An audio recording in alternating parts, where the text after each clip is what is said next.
اهلا وسهلا بيكم في فيديو جديد مع منجز. ايه الاخبار يا جماعه؟ اتمنى يكون الجميع بخير. النهارده محضر لكم مفاجاه سالتونا عنها كتير جدا ومستنيينها بقالنا كتير جدا. النهارده معانا ولاعه رونسون باللون النبيتي بالجراب الجلد. الناس اللي سالتني كتير على الولاعه دي وصلنا منها اللون النبيتي واللون الكحلي واللون الاسود. لو لسه ما شفتش الفيديوهات بتاعتهم على القناه. الولاعه بالجراب الجلد زي ايام زمان، زي ما كنا بنشوفها ايام زمان، حاجه في منتهى الشياكه والفخامه. الحاله الخارجيه والتقفيل الخارجي جميل جدا وممتاز. مكان الملو بتاعها بسهوله جدا من المكان ده كده. هنقدر ان احنا نملاها وهنقدر ان احنا نرجعها تاني بسبب اللزق اللي موجود عشان يقفل على الباب بتاعها.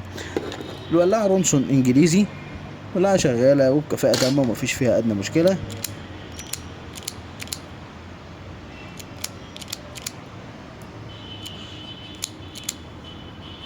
مكان زيادة الشعلة وتقليلها من المكان ده كده. اما مكان تغيير الحجر من المكان اللي جوه هنا ده كده، ده مكان تغيير الحجر. والولاعة ممتازة ممتازة ممتازة.